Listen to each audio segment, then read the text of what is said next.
So a couple summers after I graduated from college, I spent the summer, had the very difficult job of going to Yellowstone Park for the summer. I worked with a student group at the time and had the opportunity to be there for the summer. And one of the coolest things we found in Yellowstone is Lake Yellowstone, the Yellowstone River, and the world's largest population of native cutthroat trout.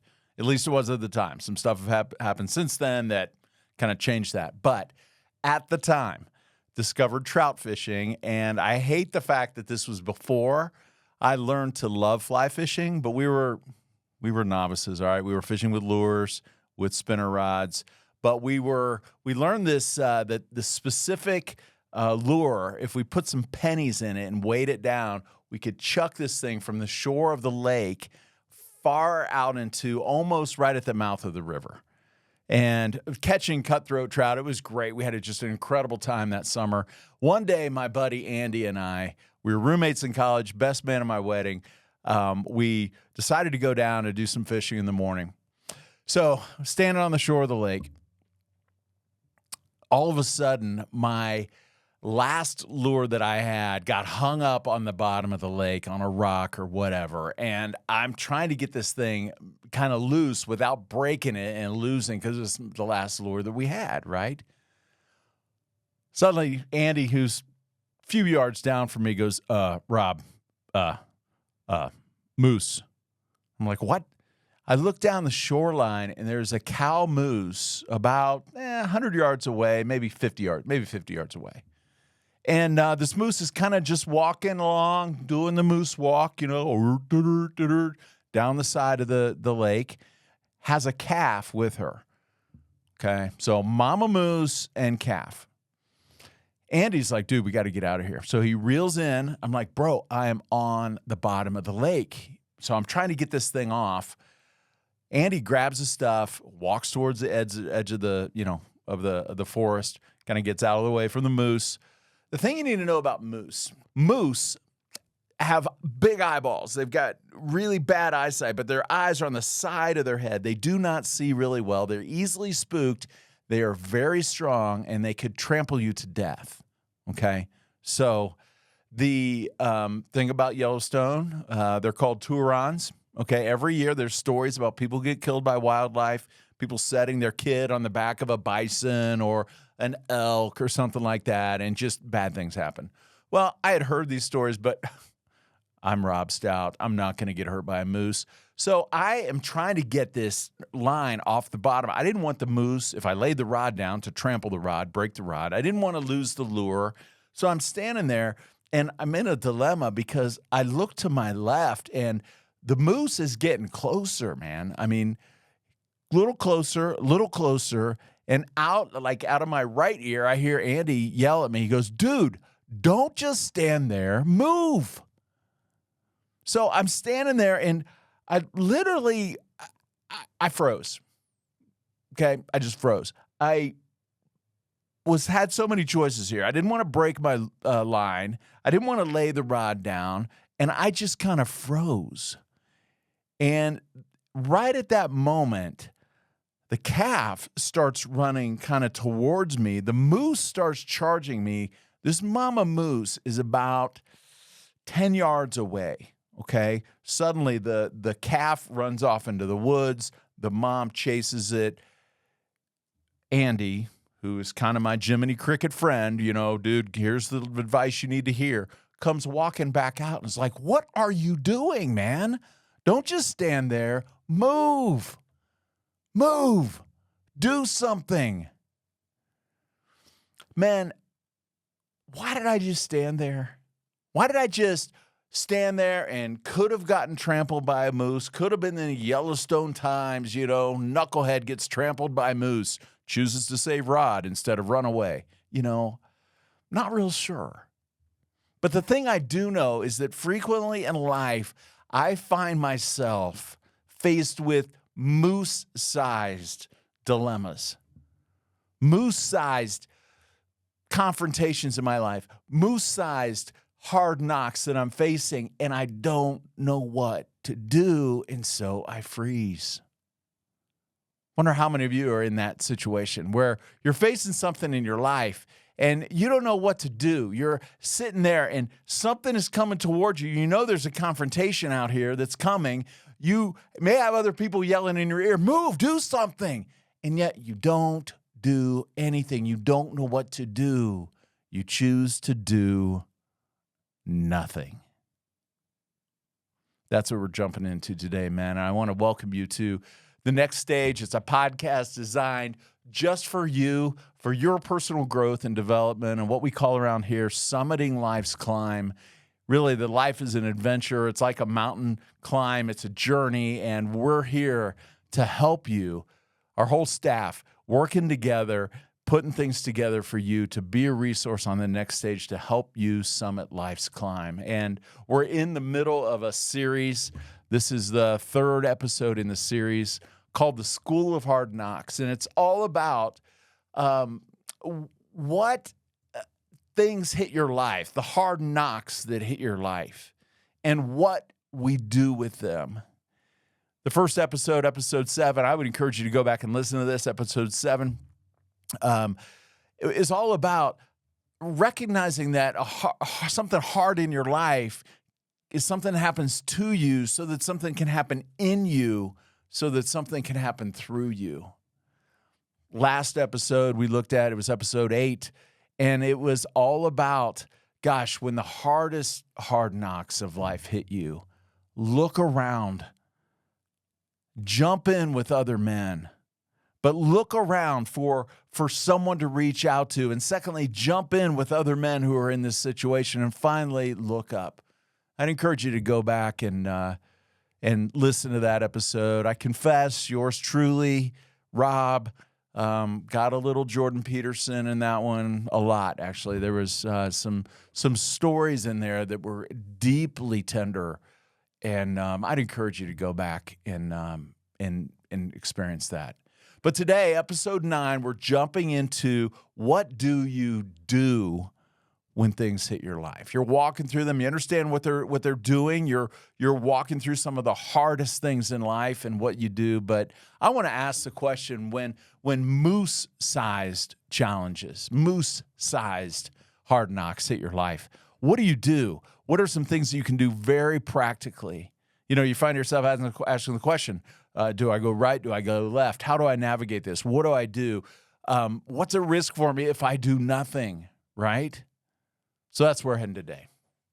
And here's the thing, just like every episode, we start with you. You are really, I don't know if you've recognized it or not, but you are the hero of this podcast. It is actually dedicated 100%, not to me, not to our staff, but to you for your growth, your movement along summiting life's climb, and allowing us to be a guide, allowing us to be a Sherpa, which is where the name of my company name came from, to come alongside of you. Not make us the hero, but make you the hero. But here's what I know about you as a man, the type of man that tunes in to this podcast. At work, you want to take the next step. You want to look at what the next step is for you. How could you grow and how you could develop? Physically, you work to stay in shape.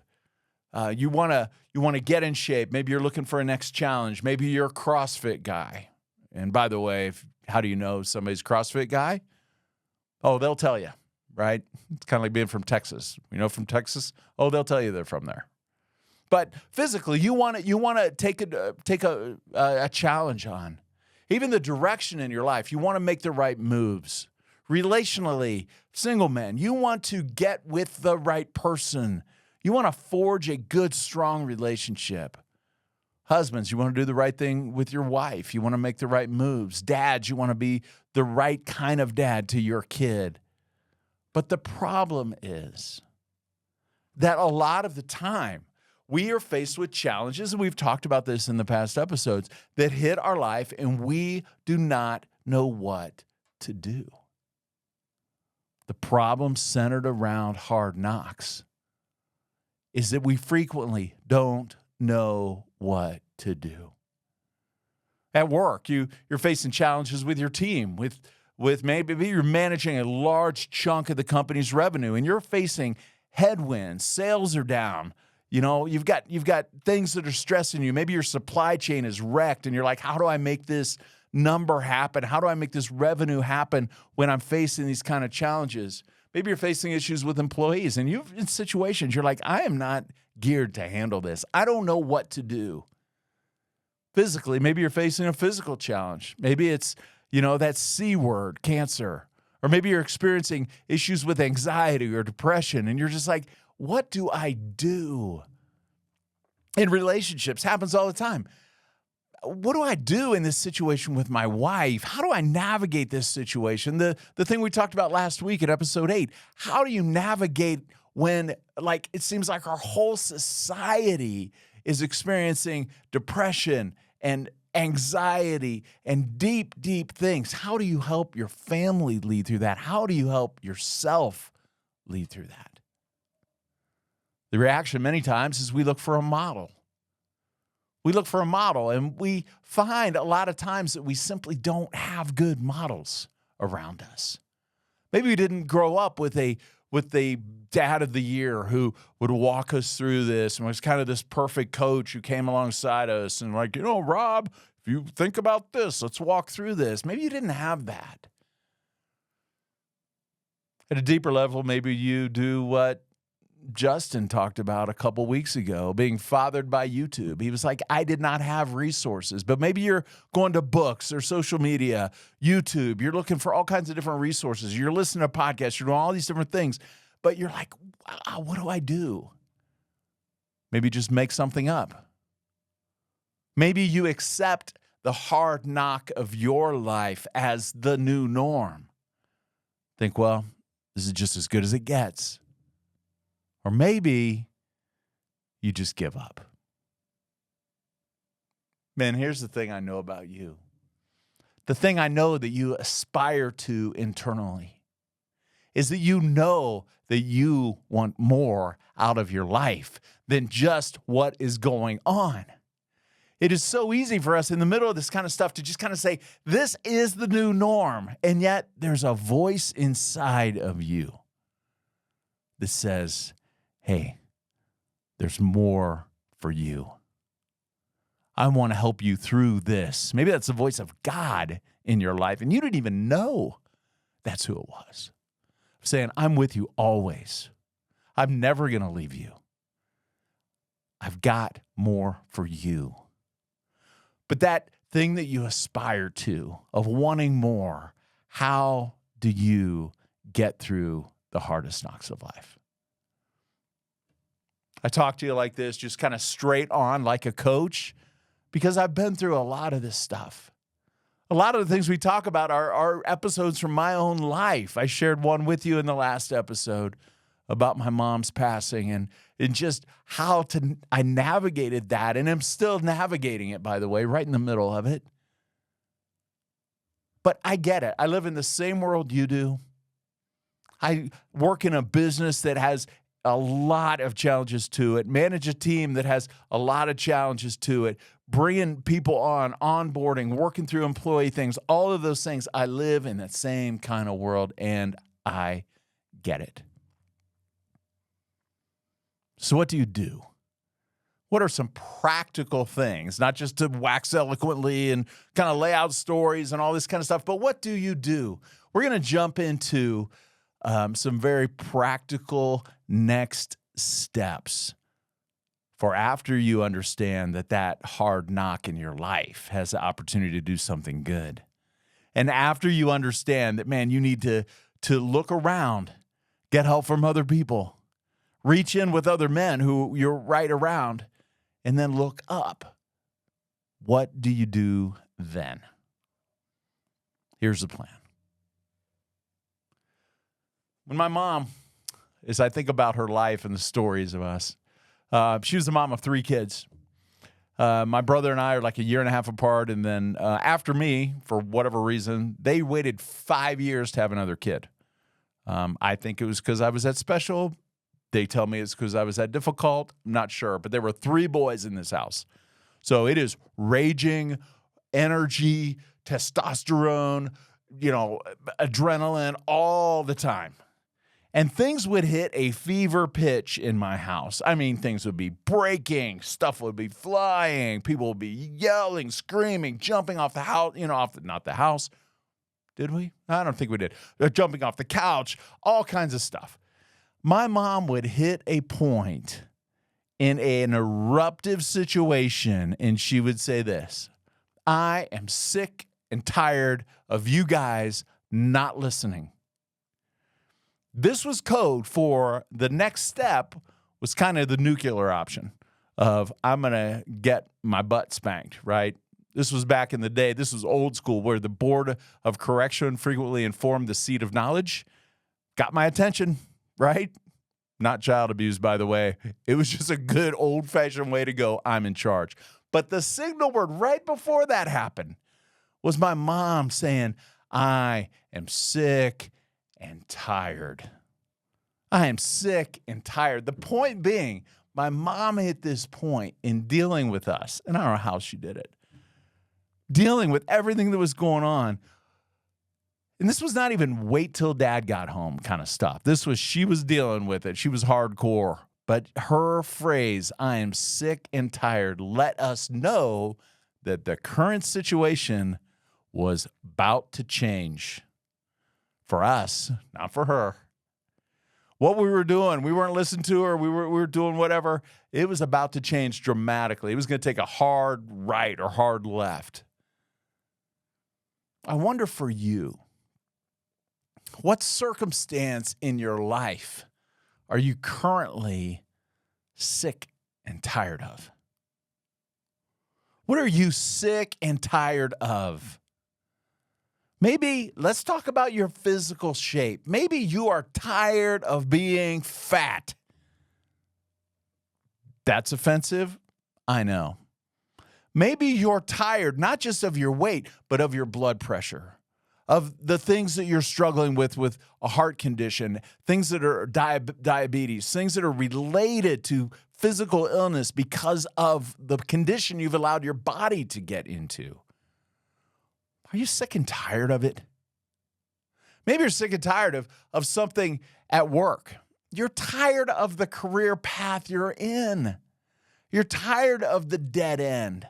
You're tired of what's going on around you. Yeah, you might be. You might complain a lot, but are you sick and tired of it enough to do something about it? You don't have to accept things the way they are. Drop that passivity, man, and get sick and tired of it. I talk that way about this issue because I've experienced this. There's something in my life functioning years ago that I ended up at a point where I got sick and tired of it. I talked about recovering from alcohol. Well, I want to walk you through the sick and tired progress of that. I was sick and tired of coping with the hard knocks of my life by isolating. I was sick and tired of coping with the hard knocks of my life by medicating. Not just getting by myself, but by medicating with alcohol. I was sick and tired of escaping a situation and trying to numb something.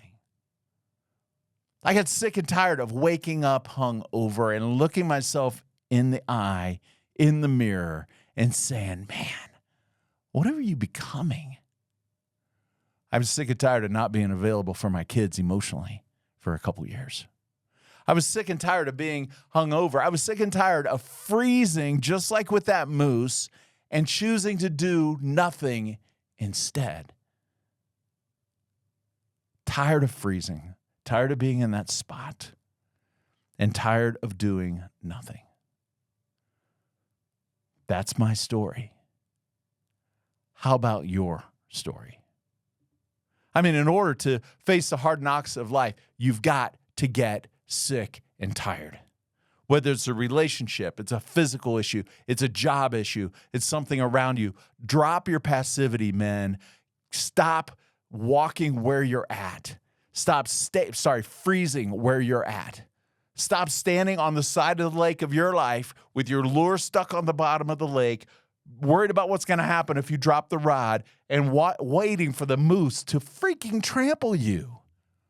Get sick and tired. That's step number one. Before we take a look at the next step, we're going to take a little break and hear about a resource available to you that will help you dig deeper into this stuff. Maybe you're leaning into this podcast and you're like, hey, man, there's something here for me, but I wish I had more. I wish I had a resource. I want to let you hear about something that I think is a great resource that may be the thing that you need right now. Maybe not for you, maybe for someone else in your life. Listen to this, and then we'll be right back.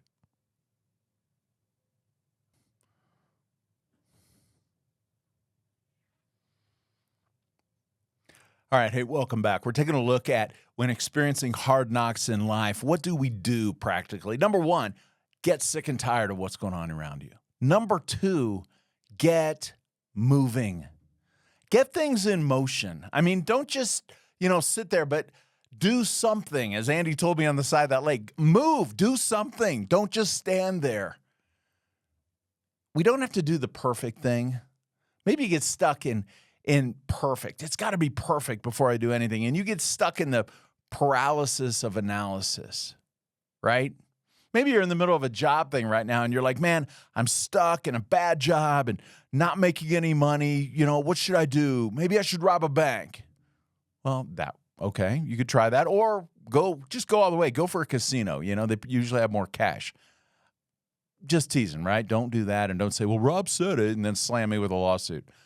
Maybe you're in the middle of a job thing right now, and you're like, just what do I do? Where do I go? There's a lot of things you can do to get moving. Maybe it doesn't require a PhD, 10 years in school, millions of dollars. But maybe there's just some easy get moving steps. For example, maybe seeking wise counsel around you. Maybe grabbing somebody older than you, as we talk a lot about around here. Getting moving by sitting down with an older man who's maybe in a career field you're in, or maybe something you're interested in. And just saying, you know what, let's talk about this. Maybe ask someone in your company to shadow them for a day, an afternoon, a lunch hour. Ask somebody out to lunch and just start to drill them with questions about your next step in your career and how you can get there, how they got there. Get moving by talking to your manager and going, hey, listen, what are the next steps for me? What are the things I can do? How can I be prepared? I had a guy who did that the other day at work with me. He came to me, and in my director role, he was just like, hey, listen, so how can I get to the next step? What do I need to do? And we had a great conversation. For me, as the manager, I knew that guy was somebody that wanted to move. He wanted to grow. Getting on somebody's radar gets the ball rolling. With a relationship issue, maybe it's connecting with a friend just to talk about what's going on. That's a great getting moving move, if that makes any sense. Maybe it's getting with a coach. Maybe it's shooting us an email and just saying, hey, the next stage at Sherpa5280.com. Hey, can we talk about this? Can we jump into a coaching relationship around this? Looking at the options is a great way to get moving. Looking at the options that are available is a great way to get moving. And I've heard the argument that, you can actually avoid a 4-year college education by listening to about 4 or 5 YouTube channels. They're free. They're out there. I would definitely advise to put the Next Stage podcast as probably your 5th YouTube channel you listen to. But, just getting moving. There's information is out there everywhere for you. The point is that information is not the problem.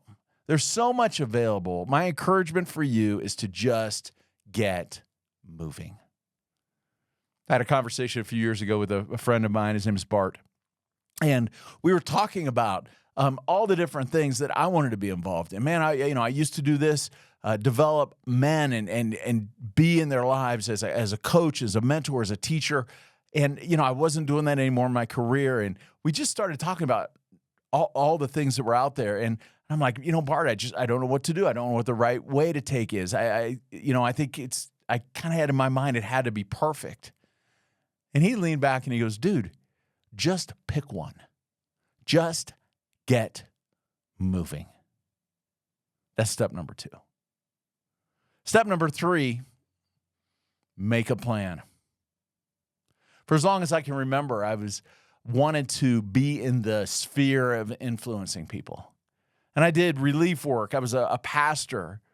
I was a mentor. I coached people. I led a staff team. And I remember that for years and years and years after I was in my current employment in sales, I wanted to get back to that. And I had this attitude in my mind, again, that it had to be perfect. And I thought about writing a book, but I'm like, you know what? Gosh, unless it's perfect, it's no good. So it had to be perfect, and I knew it wasn't going to be perfect, and I wasn't, the world's greatest editor, and I didn't have a lot of money to market and that type of stuff. So I didn't do it because it wasn't going to be perfect. Then I thought, you know what? I'll put together a men's retreat. But I held off because it had to be perfect before we got it going. And then I thought about doing a podcast. And I held off because, again, I thought it had to be perfect. The reality is it didn't have to be perfect. My desire was to not be critiqued, really. So I did all 3. I eventually wrote the book. I eventually started a men's retreat. I eventually started the podcast. I eventually discovered, newsflash for me, that it didn't have to be perfect. But I did have to have a plan. And I did have to get moving, like we talked about in step 2. One of the things I found as far as making a plan goes is this. For you to make a plan, for you to step out, the best thing to do is to stand on the back of giants. By that, I mean this. With your plan, no matter what you're thinking about right now, that plan for work or a relationship or something physical or a relationship challenge or an emotional challenge, whatever it is that you're thinking about right now in your life, you don't have to come up with something that's never been thought of before. The thing I love about Gary Vee and on his all of his marketing stuff that he does is it's basically just, he says, hey, find somebody that is doing what you're doing and mimic them. Chances are they've put millions of dollars into what they're doing. They've test marketed this stuff. They've focus grouped all this kind of stuff. And so they're in it. They're doing it. Just do what they're doing. Be you, be authentically you, but for crying out loud, stand on the back of giants, of someone else who's done this before. So I encourage you, as you are making a plan, as you're getting moving, that you would take a look at what it is in your life. And I would love to hear about that. In fact, I would love to jump in with you, not to pitch coaching every time we get on this show, but man, there are resources available around you, and one of them is what we do.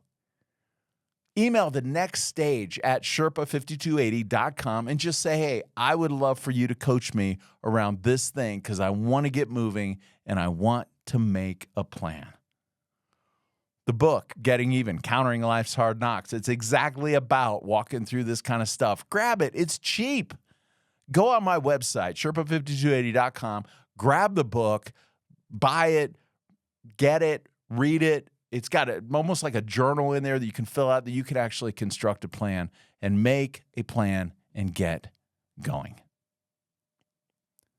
One of the simplest tools as far as application here goes is the very simple acronym of setting SMART goals. SMART is an acronym. It stands for be specific. What is it that you want to do exactly? Be measurable. How are you going to know when this is done? I'm going to measure this by losing 10 pounds, losing 20 pounds, earning another $1,000, starting this business. When do you know that that it's done? Measurable. Is it achievable is the next question. That's the A in SMART. Can this be done? If your goal is to grow to be 8 feet tall and you're currently, 5'10", well, that's probably not achievable. If your goal is to be a gazillionaire, okay, well, I don't even know what a gazillion is, number one. But how far out are we going? How far out are we achieving? In my business, I'm like, you know what? What is an achievable goal for this team? The R is relevant. Does it matter to the overall goal? Is it relevant? And lastly, T stands for time sensitive. Is it time sensitive? When will it be done? I want to have this. Here's the specific thing. Here's how it's measured. Here is achievable. Yes, it's relevant to the overall goal. And I want it to be done in 6 months. Great. We're going to break that down into time. Those are just 3 simple steps on how you can start to move through hard knocks. One of the stories, probably arguably the most famous stories of the rabbi, the teacher, Jesus. World-renowned story. It's the story of the prodigal son. The story of the prodigal son starts with a kid who had it all. Spoiled, rich, had everything. Took his portion of his inheritance early on from his dad and said, hey, give me half of your estate right now. I'm out. Took this money, took off. Went, partied. I'm sure. It had to be crazy hanging out with this guy with all this kind of money. The YOLO mentality, you only live once. This guy had dough. He was spending it. He partied. He did his life. And eventually, he ran out of money. And I imagine he wrote a letter home, said something like this: no mun, no fun, your son. To which his dad wrote back, too bad, so sad, your dad. Bad dad joke, I know, not funny, never happened in the story that Jesus told. But this guy runs out of money. He ends up working in a pig pen as a slave, feeding pigs, starving to death, looking at the scraps that the pigs were eating, and thought, you know what, that looks pretty good. But what did he do in the story? What did he do in the story? He did exactly what we're talking about here.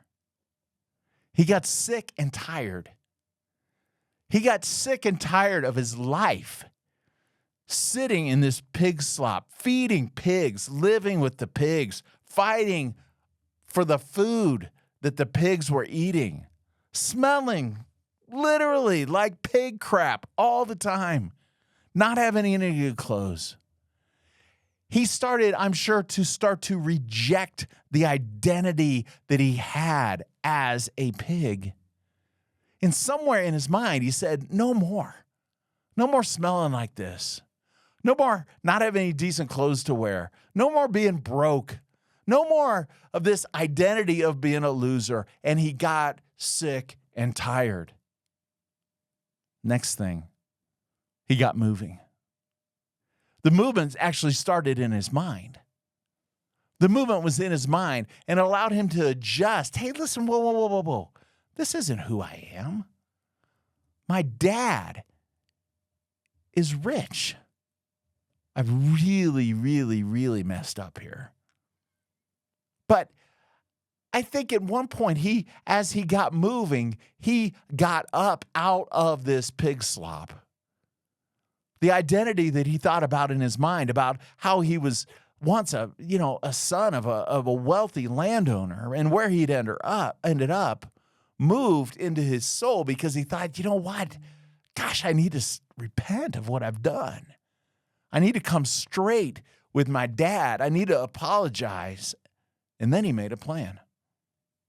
He did all three of these things. He got sick and tired. He got moving, starting in his mind, moving into his soul, but eventually moving into his body and putting one foot in front of the other. And what was his plan? His plan was super simple. It was to simply go home, apologize to his dad, and ask for a job to work with his dad. That was it. It was the world's simplest plan. And that's what this guy did. He got up, he brushed off the pig crap around him, said sayonara to the pigs, and got up and started walking home. That was his plan. Of course, the story ends with he didn't get a job with his dad. He got way more. He got invited back in as a son. He got invited back in, not as a hired hand, but as a full-fledged son again. And a party was thrown for him. And the story is beautiful. You can read it for yourself. But I wonder for you, what hard knock are you experiencing right now in your life? This guy's was brought on by himself. Maybe the situation you find yourself in, that you brought it on all by yourself. You did it to yourself. Fine. Get sick and tired of where you're at. Get moving and make a plan and move forward. The results for you, man. The results for you could be life-changing and could, like the story of the prodigal son, open doors that you never thought would be open again. Those are the redemptive stories of life. Those are the redemptive stories of hard knocks that you live to tell about. The call to action for you today is very simple. You've heard them already. Get sick and tired. Get moving and make a plan. Stop being frozen where you're at. Stop being frozen on the lake shore of your life, not knowing what to do. Get moving. Get sick and tired. Get moving and make a plan. Man, the golden nugget that I would love to leave you with is this story. The story of the prodigal son is recorded in Luke chapter 15, verses 11 through 32. Read it. Meditate on it. Apply it to your life. Gosh, what wonderful doors might open up if I simply get sick and tired, get moving, and make a plan.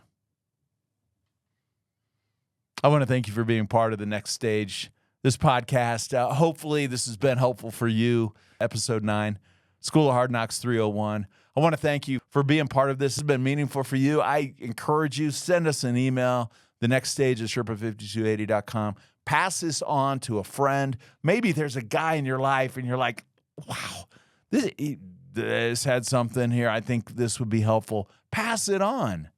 That's part of jumping in with somebody who's going through some tough stuff. Don't leave them there. I encourage you to be part of our next episode, episode 10, as we take a look at countering entitlement in your life. Join us for episode 10. Don't miss it. We'll see you then. Men, go be awesome in your world today.